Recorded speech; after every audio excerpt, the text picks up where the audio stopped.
इतना खूबसूरत टाइटल दिया है जलसे का, अगर मैं इसको भूलूं तो इंशाअल्लाह कंजुल ईमान। सुभान अल्लाह। तारीफ भाई जरा इन्हीं से बुलवाऊंगा मैं आज। कंजुल ईमान, वो कंजुल ईमान जो उर्दू में, लफ्ज़ तो अरबी ही का है लेकिन चूँकि इस्तेमाल मुस्तामल ज़्यादा उर्दू में है, इस रवा सदी और इससे पिछली सदी जो गुजरी है उसमें ये नाम मुरादाबाद की धरती से मिला, सॉरी बरेली की धरती से मिला। कहाँ से मिला? और उसी पर एक तफसीर लिखी है जिसका नाम है खज़ाइनुल इरफान। ये नाम मुरादाबाद की धरती से मिला, लेकिन असल में कंजुल ईमान वो कंजुल ईमान है जो 1400 साल पहले गारे हिरा में सूरह इक़रा की शक्ल में आया। दिल तो ये चाहता है कि मुकम्मल गुफ्तगू मैं इसी पर करूं, लेकिन शायद लोग समझेंगे कि मंजरी साहब को तकरीर करना नहीं आती है, इसलिए टाइम पास करके चले गए। मैं ये चाहता हूँ तारीफ रजा अगर इजाज़त हो तो सबसे बड़ी बात इनको समझा कर चला। मैं रात जलसा करके जब वापस आ रहा था तो मैं शायर अहले सुन्नत जनाब सईद अख्तर साहब से गुफ्तगू कर रहा था कि आज जलसों का असली मकसद ख़त्म हो गया। माजरत चाहूँगा, जिम्मेदार उलमा बैठे हैं, उलमा से अपनी इस्लाह चाहूँगा मैं, और तालिबान उलूम नबिया जो बैठे हैं इनसे चाहूँगा मेरी तकरीर सुनो ताकि फ्यूचर में तुम्हारे काम आए, और उलमा से मैं अपनी इस्लाह चाहूँगा। देखो, या तो आप चले जाओ, क्योंकि मैं आज सबको सुनाने के लिए नहीं आया हूँ, मैं चंद लोगों को सुनाने आया हूँ। या तो आप चले जाओ, और अगर खाली पीर साहब की ज़ियारत करने के लिए आए हो तो पीर साहब भी 1 घंटे में आएंगे, 1 घंटे के बाद आप तशरीफ ले आना। बात सही है गलत? अगर खाली पीर साहब की ज़ियारत करने आए हैं तो पीर साहब 1 घंटे के बाद आएंगे, आप 1 घंटे के बाद आ जाना। और यहाँ जो तलबा बैठे मैं इनको तकरीर सुनाकर चला जाऊंगा, क्योंकि कौम के हीरो यही लोग हैं, कौम के स्तंभ यही लोग हैं, कौम के पिलर यही लोग हैं, जिन पर कौम का वजूद टिका है वो यही तालिबान उलूम नबिया हैं। तो आप लोग अगर पीर साहब के इंतज़ार में यहाँ बैठे हैं और सोच रहे हैं जल्दी से पीर साहब आए, मुसाफा कर लें, हाथ चूम लें, पैर चूम लें, बस जन्नती हो गए, तो 1 घंटे के बाद आ जाइएगा। सच्ची बात ये, सच्ची ही बात ये। और अगर कुछ सीखने आए हैं यहाँ तो बेटा खड़े मत हो, 1 घंटा तक चले, कोई फायदा नहीं है तुम्हारा यहाँ खड़े होने। यहाँ सुकून से बैठ जाओ, ये जलसा बड़ी मेहनत से सजाया है। मैं तुम्हें आज वो सिखाऊंगा, दोबारा मुझे इस गांव में नहीं बुलाया जाएगा कभी जिंदगी में। मैं लेकर तो बहुत मैटर आया था, क्योंकि कंजुल ईमान जब मैंने पोस्टर में पढ़ा तो मेरा दिल बाग बाग हो गया कि आज तो मैं बोलूंगा कंजुल ईमान बोलूंगा, कंजुल ईमान, लेकिन कंजुल ईमान से पहले मिफ्ताहुल ईमान बोलूंगा। कंजुल ईमान से पहले मिफ्ताहुल ईमान, कंजुल ईमान ईमान का खजाना है। कंजुल ईमान ईमान का खजाना है, मिफ्ताहुल ईमान ईमान की चाबी है। अगर ईमान के खजाने को खोलना है तो तुम्हें चाबी को लाना पड़ेगा, और जब चाबी लेकर आओगे तो पूछो आमना के लाल से, पूछो हबीबे परवरदिगार से, पूछो मौलम कायनात से, पूछो अबू बकर के आका से, पूछो उमर के दाता से, पूछो उमर के शहंशाह से, पूछो नाम रसूलुल्लाह से, पूछो हजरत हलीमा की गोद के पाले से, पूछो खदीजा के शौहर से, पूछो आयशा के शौहर गौहर से, पूछो जिसका चेहरा बददोहा है, पूछो उस रसूल से जिसकी जुल्फे वल्लैले ईज़ा सजा है, पूछो उस रसूल से जिसका सीना अलम नशरा है, पूछो उस रसूल से जिसकी आंखें माज़ाब है, पूछो उस रसूल से जिसका गुलाम हजरत जिब्राइल है, पूछो उस रसूल से जिसका गुलाम हजरत मीकाईल और इसराफील है, पूछो उस रसूल से अरे जिसके नाज उठाने वाला खुद परवरदिगार है। उस रसूल का अगर मकाम पूछना है तो किसी इंसान से मत पूछ, अगर रसूल का मकाम पूछना है तो आदम से नहीं, अगर रसूल का मकाम पूछना है तो हजरत मूसा से नहीं, अगर रसूल का मकाम पूछना है तो हजरत ज़करिया से नहीं, अगर रसूल का मकाम पूछना है तो हजरत यहया व सुलेमान से नहीं, अगर रसूल का मकाम पूछना है तो कंजुल ईमान को भेजने वाले परवरदिगार से पूछ, तो रब फरमाएगा अल्हम्दुलिल्लाह रब्बिल आलमीन मेरी जात है और वमा अरसलनाका इल्ला रहमतल लिल आलमीन मेरे नबी की जात है। नारे तकबीर, नारे रिसालत, मसलके आला हज़रत, खतीबे एशिया और यूरोप, कंजुल ईमान कॉन्फ्रेंस। क्या बात भाई, तारीफ भाई, ट्रेवल कम, माइक अच्छा बोल रहा है। जो तकरीर कल मैंने शुरू की थी वो तो तकरीर नहीं चल रही है, अलग है, लेकिन आप ही थे ना वहां, और तो कोई नहीं था, वो वाली भी है और कोई सही दफ्तर थे। तो देखो उलमा आपकी दुआ चाहूंगा और तलबा तुम्हारे लिए हुक्म है। क्या है? गुजारिश नहीं है, तुम्हारे लिए हुक्म है। उलमा के लिए अर्ज है, तुम्हारे लिए हुक्म है, तुम्हें इस कौम को लीड करना है, तुम्हें इस कौम को लेकर चलना है। अगर तुम सही रहे तो ये कौम सही, और तुम गोइंग एस्ट्रे हो गए, लाइफ से भटक गई तो ये कौम गड्ढे में जाएगी। एक आलिम का कदम जब छोटा बहकता है तो कौम पूरी गड्ढे में जाती है, और आलिम जब गड्ढे में जाता है तो कौम जहन्नम में चली जाती है। बात समझ में आ रही है? तो मैं आज तकरीर नहीं करूंगा, दोबारा मत बुलाना, लेकिन जो असल चीज है वो बयान करूंगा। बात समझ में आ रही है? कंजुल ईमान, उसको खोलने की जरूरत है मिफ्ताहुल ईमान किसकी जरूरत? जोर से बोलो, जोर से बोलो। कंजुल ईमान, ईमान का खजाने को खोलने की जरूरत है मिफ्ताहुल ईमान, ईमान की चाबी से। अब ईमान की चाबी कौन देगा? ये ईमान की चाबी लाने वाला कौन है? ये ईमान की चाबी देने वाला कौन है? ये ईमान की चाबी देने वाला कौन है? ये ईमान की चाबी लाने वाला कौन है? तो आवाज आती है अर्शे आज़म से, आवाज आती है लौहो कलम से, आवाज आती है सिदरतुल मुंतहा से, आवाज आती है पहले आसमान से, आवाज आती है दूसरे आसमान से, आवाज आती है जन्नत की बहारों से, आवाज आती है जन्नत के दरवाजों से, आवाज आती है जन्नत के महल्लात से, आवाज आती है जन्नत के दरो दीवार से, आवाज आती है लामका से, आवाज आती है ऐ लोगों, अरे कंजुल ईमान को अगर खोलना है तो मिफ्ताहुल ईमान की जरूरत है, ईमान की चाबी की जरूरत है, और ईमान की चाबी कोई और नहीं है, अरे जो मक्का में पैदा होकर मदीना में चला गया, हिजरत की रात में चला गया, और जो मेराज की रात में मेरे जलवों में आया, उस पर ईमान लाओगे तो ईमान लाना तुम्हारा काम है, चाबी देना मुस्तफा का काम है। वाह वाह वाह वाह वाह, सुभान अल्लाह, जिंदाबाद जिंदाबाद। समझ में आ रही है कि नहीं? बैठोगे या खाली पीर साहब का इंतजार है? बोलो बोलो, हाँ या ना? है, सुनो, उसके बाद में एक शरीयत का पाबंद पीर आ जाए,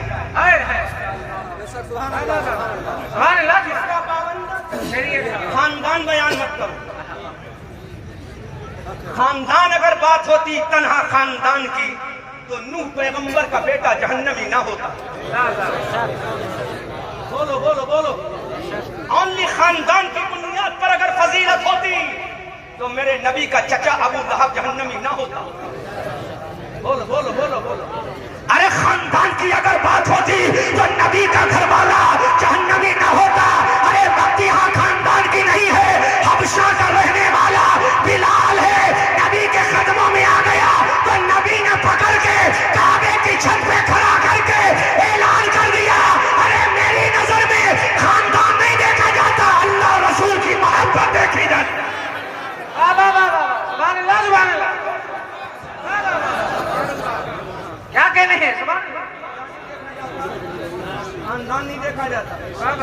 अल्लाह उसके रसूल की अगर पीर शरीयत का पाबंद है तो हम देखेंगे।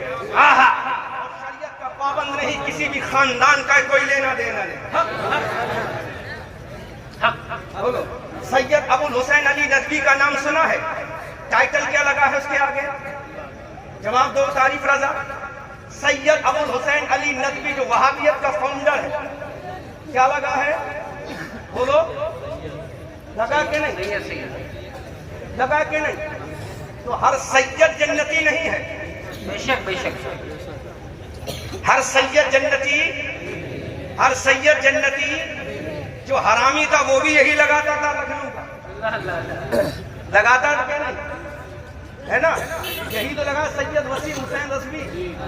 बोलो, मसला यहाँ खानदान का नहीं है, मसला यहाँ अल्लाह रसूल की मोहब्बत का है। हजरत बिलाल के सैयद थे, हजरत बिलाल के सैयद थे, हजरत सलमान फारसी का सैयद थे, हजरत सुहैब रूमी के सैयद थे। हजरत सलमान फारसी ने क्या सियादत की थी? हजरत सुहैब रूमी के अली की औलाद थे, हजरत बिलाल के हुसैन की औलाद थे, हजरत बिलाल के फातिमा के बेटे थे, हजरत बिलाल के रसूलुल्लाह के बेटे थे।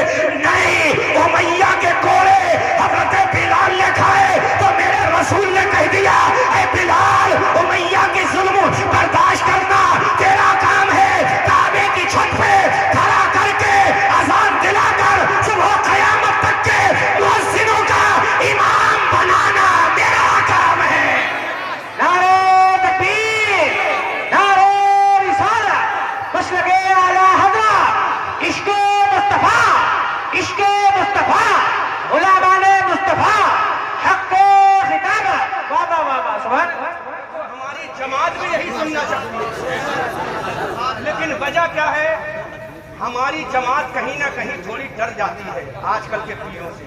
उनके बेचारे मजबूर हो जाते हैं ना, क्योंकि हमारी जमात के अइम्मा कौम से ताल्लुक होता है। जो कौम इमाम को 2 मिनट में लेकर, जब से जानो तुम्हारा पीर साथ नहीं देगा, ये अहमद रजा मंजरी साथ नहीं देगा।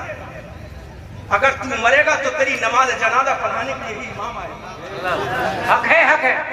अगर तेरे अब्बा की रूह निकलती होगी तो तेरे अब्बा को सूरह यासीन सुनाने के लिए ही अइम्मा आएंगे। यही अहम तुम्हारा तड़पना इस बात की जिम्मेदारी है। ये बता रहा है कि अहमद रजा मंजरी जो तुम बोल रहे हो वो शरीयत है, हकीकत है। क्या बात है, क्या बात। इसलिए देखो, एक आलिम ने 100 का नोट दिया। ये 100 का नोट मेरे लिए करोड़ों पे भारी। बेशक बेशक। आवाम करोड़ों दे दे, इससे कोई फायदा नहीं, लेकिन एक आलिम अगर 100 रुपए से नवाज दे तो मेरे लिए निशानी कामयाबी। क्या कहने, क्या कहने। इसलिए अब मैं बोलूंगा और पूरा बोलूंगा। मसला अब खानदान का मत रखो। कुरान में खानदान की फजीलत नहीं है, कुरान में कबीले की फजीलत नहीं है। अल्लाह का कुरान बोल रहा है, इन्ना अकरमकुम इंदल्लाहि अतकाकुम। अल्लाह के नजदीक बड़ा वो है, अल्लाह के नजदीक बरगुज़ीदा वो है, अल्लाह के नजदीक अफजल वो है जो तकवे में ज्यादा है। मेरे मुस्तफा ने देख लिया, अरे अबू लहब मेरा चचा है, अबू जहल मेरा चचा है, खां कुरैश के मक्का के लोग मेरे खानदान और कबीले के हैं, लेकिन ये जन्नती नहीं। और मेरा बिलाल जब मेरे कदमों में आया तो चलता तो मक्का मदीना में है, चूतियों की आवाज जन्नत में सुनाई देती है। वाह वाह वाह वाह, सुभान अल्लाह, सुभान अल्लाह, जिंदाबाद जिंदाबाद। बोलो, चलता तो धरती पर है। कहाँ चलता है? धरती पर। चेहरा कैसा है? बोलो, काला है। कैसा चेहरा? कहला कैसा चेहरा? रंग काला है, नट भी कद भी नाटा है। दूर के रहने वाले हैं, मक्का में कोई खानदान नहीं, मक्का में कोई कबीला नहीं, मक्का में कोई घर नहीं, मक्का में अजीज व अकारिब नहीं, मक्का में उनके माँ बाप नहीं, मक्का में उनकी रिश्तेदारी नहीं, मक्का में उनका कोई नहीं, मक्का में उनके पड़ोसी नहीं, मक्का में उनके गांव के लोग नहीं, मक्का में कोई जानने वाला नहीं। हजरत बिलाल ने कहा कोई बात नहीं है, अगर बाप मक्का में नहीं है कोई परवाह नहीं है, बाप मदीना में नहीं है कोई परवाह नहीं है, बीवी मक्का मदीना में नहीं है कोई परवाह नहीं है, बेटी मक्का मदीना में नहीं है कोई परवाह नहीं है, खानदान मक्का मदीना में नहीं है कोई परवाह नहीं है, अजीज व अकारिब मक्का मदीना में नहीं है कोई परवाह नहीं है। अरे ये जन्नत दिलाने वाले नहीं है, जन्नत दिलाने वाला जो मदीना में है। वाह वाह वाह, माशाअल्लाह। बोलो बोलो बोलो, जन्नत दिलाने वाला तो हजरत बिलाल के बारे में नबी ने कहा सिदरतुल मुंतहा पे नबी जा रहे हैं, पहले आसमान पे नबी जा रहे हैं, दूसरे आसमान पे नबी जा रहे हैं, तीसरे आसमान पे नबी जा रहे हैं, चौथे आसमान पे नबी जा रहे हैं, पांचवें छठे आसमान पे नबी जा रहे हैं, सिदरा पे नबी जा रहे हैं, जन्नत में नबी जा रहे हैं। जन्नत के दरवाजे पर जब मेरे मुस्तफा ने कदम रखने की इरादा फरमाया, जूतियों की आवाज आई। हजरत जिब्राइल से पूछा, ऐ जिब्राइल ये आवाज कैसी है? ऐ जिब्राइल ये किसकी खड़ाओं की आवाज है? ऐ जिब्राइल किसकी जूतियों की आवाज है? ऐ जिब्राइल किसके जोरों की आवाज है? हजरत जिब्राइल ने कहा, या रसूल अल्लाह, इस वक्त मक्का की धरती पर एक काला इंसान है जिसका नाम बिलाल है, वो जमीन पे चल रहा है, जूतियों की आवाज जन्नत में सुनाई दे रही है। मेरे रसूल ने पूछा, जिब्राइल वो कैसे? तो कहा, या रसूल अल्लाह, अरे काला आया था, रश के इरम बना दिया, मक्का में चला, जन्नत ने आवाज को सुनवा दिया। वाह वाह वाह वाह वाह, सुभान अल्लाह सुभान अल्लाह। क्या कहते हैं? वाह वाह वाह वाह। कुरान की तरफ लौट के आओ, कुरान की तरफ लौट के आओ, हदीस की तरफ लौट के आओ, मुस्तफा की तरफ लौट के आओ। एक बिलाल आया लौट कर, नबी ने खड़ा कर दिया। कहाँ? जोर से जोर से, बच्चों तुम बोलो, तुम्हारे लिए हुक्म है मेरा, बोलो।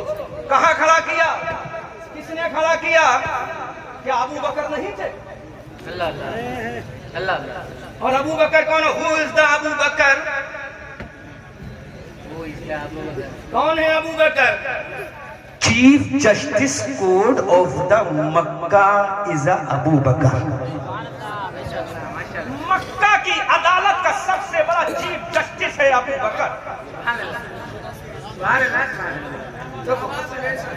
तलबा तुम्हारे लिए हुक्म है मेरा। क्या है मेरा? और उलमा के लिए माजरत के साथ तुम्हारे लिए हुक्म है मेरा।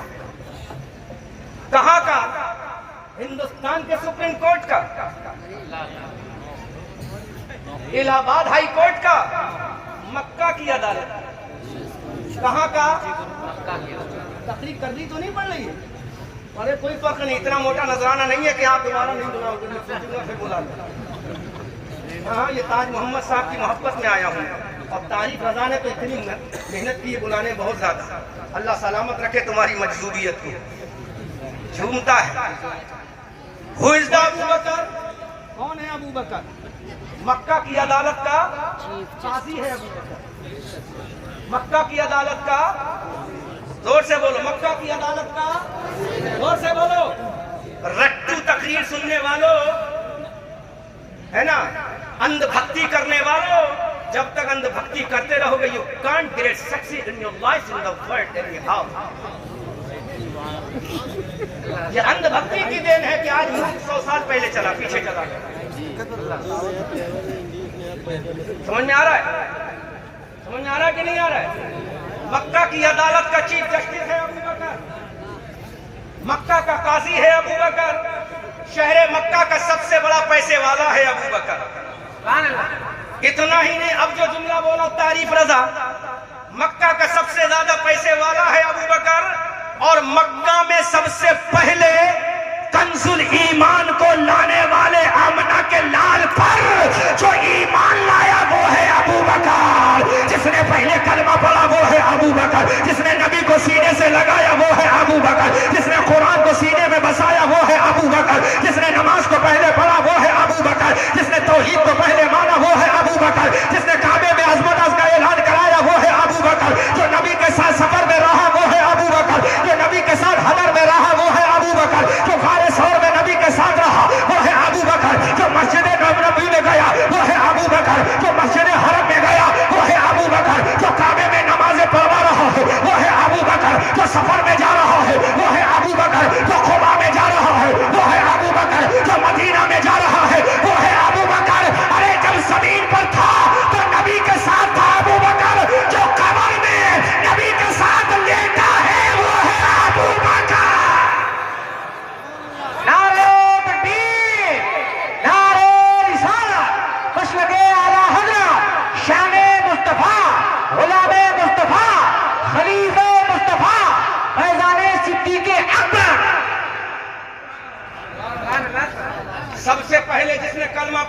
है? अब बोलो। मूड चेंज हो रहा है, अच्छा मूड बन रहा है, वरना तो अभी लॉलीपॉप देने का इरादा बन चुका है। बोलो, सबसे पहले जिसने कलमा पढ़ा वो कौन है? क्योंकि राफजियत बहुत तेजी से बढ़ रही है इस वक्त। ये नामो नमूद के सैयद जो है ना, नामो नमूद के सैयद कहते कहते ये नामो नमूद जुमला नोट करना, और ये जुमला अच्छे से नोट करना, चाहे मेरी तकलीफ कोई काट पीट के ना कहे कि मंजरी साहब ने तमाम सैयदों का बाइकाट कर दिया। इसलिए जुमला अच्छे से नोट करना। ये नामो नमूद के सैयद जो जाहिल खानकाहों में बैठे हैं, हजरत अमीर माविया पर उंगली उठा रहे हैं, नबी के सहाबा पर उंगली उठा रहे हैं। अगर तू असली हलाली सैयद है तो तेरे बाप अली ने जिसके पीछे हाथों को बांध कर नमाज पढ़ी है उसी का नाम है अबू बकर। तेरे बाप ने, अगर तू हलाली है तो तेरे बाप ने जिसके पीछे हाथ बांध के नमाज पढ़ी है उसका नाम है अबू बकर, उसी का नाम है हजरत उमर, उसी का नाम है हजरत उस्मान। अरे अली ने कह दिया जो अबू बकर उमर का है वो अली का है, जो अबू बकर का नहीं वो अली का नहीं। क्या कहते हैं? वाह वाह वाह वाह, सुभान अल्लाह, वाह वाह वाह। तो मेरे सामने ज्यादा अंधभक्ति मत करो, वरना मुझे बुलाना बंद कर दो। मैं बोलूंगा बहुत अंधभक्ति हो गई, एक लिमिट दायरा बनाओ। नबी से बड़ा कोई नहीं जमाने में, नबी से बड़ा जमाने में। अब मेरा नबी है तो गरीब भी आ रहा है नबी के पास, क्या बात। और आज गरीब की रसाई तक नहीं है साहब के पास, क्योंकि गरीब के पास झोपड़ा है, बिल्डिंग नहीं। घर पीर का बिजली के चरागों से है रोशन, मयस्सर नहीं मुरीद को मिट्टी का दिया भी। अल्लाह अल्लाह अल्लाह अल्लाह, क्या बात। चरागों से है रोशन, हर पीर का बिजली के चरागों से है रोशन, मयस्सर नहीं मुरीद को मिट्टी का दिया भी। जरा मुझे बताओ, आज आलिम अपने बेटे को आलिम बनाना क्यों नहीं चाहता? ये पीर अपने बेटे को पीर क्यों बनाता है? क्योंकि वो जानता है ये ऐसी दुकान खुली है जो कयामत तक बंद नहीं होती। और आलिम ये जानता है इतनी ठोकरें खा चुका हूं कि मैं नहीं चाहता कि मेरा लाल मेरे जिगर का टुकड़ा भी ठोकर खाए। बोलो, बोला मैं सही करो गलत करो? अगर सही करो तो तारीफ करो, और गलत करो तो फतवा लगाओ अभी, ताकि मैं तौबा करूं, क्योंकि तौबा करने वाले को अल्लाह भी पसंद फरमाता है। वाह वाह वाह वाह। बोलो तारीफ रजा है। एक आलिम अपने बेटे को आलिम इसलिए नहीं बनाता कि मैंने 40 साल तक दर दर की ठोकरें खाई है, लेकिन पीर साहब का बेटा पीर क्यों बनना, उसे मालूम है पहले बाप के हाथ चूमेगा, मेरे कदम चूमे जाएंगे।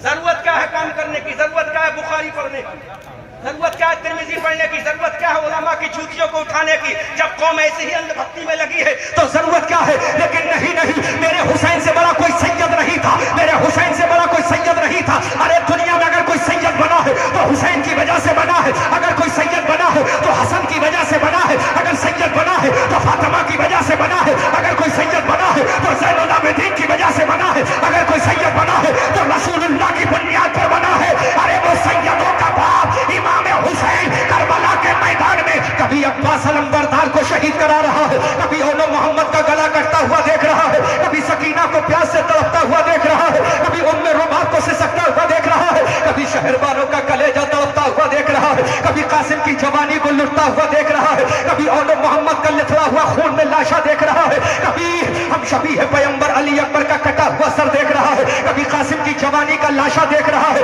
हमने कहा हुसैन तू तो सैयद था, तुझे तो तेरे नाना ने सैयद बना दिया। अरे क्या जरूरत थी करबला में जाने की, क्या जरूरत थी तुझे अब्बास को कटाने की, क्या जरूरत थी तुझे सकीना को प्यास से तड़पाने की, क्या जरूरत थी तुझे उम्मे रुबाब को तड़पाने की, क्या जरूरत थी तुझे 6 महीने के अली असगर को ज़िबा कराने की, क्या जरूरत थी तुझे कासिम की जवानी को लुटाने की, क्या जरूरत थी तुझे अब्बास अलंबरदार के बाजू को कटाने की, क्या जरूरत थी तुझे अपने खानदान को लुटाने की, क्या जरूरत थी तुझे अपने बेटों को ज़िबा कराने की, क्या जरूरत थी तुझे 72 जख्म खाकर सजदा करने की। अरे तू तो असली सैयद था।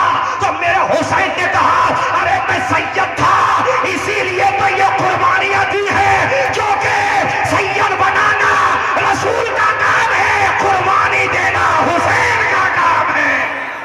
नारे तकबीर, नारे रिसालत, कुछ लगे आला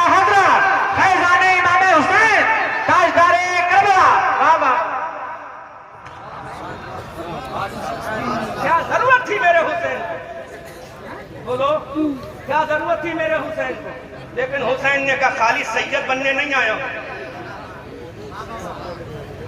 बोलो बोलो, खाली सैयद बनने नहीं आया हूं, बल्कि जन्नती जवानों का सरदार बनने आया हूं। आए हैं। अब जन्नती जवानों का सरदार बनने आया हूं तो खाली नमाजों से काम नहीं चलेगा, अल्लाह अल्लाह अल्लाह। खाली रोजों से काम नहीं चलेगा। ऐ मेरे आका हुसैन, फिर किससे काम चलेगा? तो मेरे हुसैन ने कहा जितना बड़ा मर्तबा, जितना बड़ा मर्तबा, माशाअल्लाह। आज तो उलमा नमाज रहे, मेरे लिए कामयाबी की दलील। हाँ हाँ हाँ, इसका मतलब हमारी जमात चाहती है कि हक बोला जाए, बोला जाए। हमारी जमात चाहती है कि हक बोला जाए। सबसे ज्यादा परेशान यही जमात है। अल्लाह अल्लाह अल्लाह। मैं समझता हूँ कितना परेशान है। अगर पीर आ गया, किसी जाहिल मुतवल्ली दाढ़ी मुंडे के पीर आ गया, अगर किसी दाढ़ी मुंडे का पीर आ गया, अगर इमाम मुसाफिर गिने गया, दाढ़ी मुंडा कहेगा कि मेरे मुझ पीर से मुसाफा नहीं किया। अरे तेरे पीर से मुसाफा करना फर्ज नहीं है, मस्जिद में नमाज पढ़ना फर्ज है। अगर तू वाकई सच्चा मुरीद था तो पहले दाढ़ी रख लेता और नमाज पढ़ लेता। वाह वाह वाह वाह वाह वाह वाह वाह वाह। सुभान अल्लाह सुभान अल्लाह। और एक जुमला बोलूं, आजकल का पीर जो अपने बेटे को कुर्ता पैजामा ना पहना सके, अल्लाह। आजकल का पीर जो अपने बेटे को कुर्ता पैजामा, जो अपने बेटे को दाढ़ी ना रखवा सके, तारीफ रजा, अब नारा लगाना, अब जिम्मेदारी तुम्हारी है। डरोगे तो नहीं? अरे बिल्कुल नहीं, ना सच्ची बताओ भाई, लाके में हैं? डरोगे तो नहीं कि यार के ऐसे ना बाइकाट करे? अरे ये रिकॉर्डिंग चल रही है, दुनिया सुनेगी, बरेली वाले भी सुनेंगे, मेरे अहबाब भी सुनेंगे, मेरे मुर्शिद भी सुन। ए बैठो, ये बैठो, जान बचाना तो मैं तकरीर खत्म है उसके बाद चले जाना, वरना बैठ जाओगे। हुजूर तशरीफ ला रहे हैं, आप बैठ जाइए। उलमा इस्तकबाल की का आप बैठ जाइए, बैठ जाए। हजरत को आने दीजिए, मुसाफा कोई नहीं करेगा, उलमा इकराम खड़े होकर इस्तकबाल करेंगे। हजरत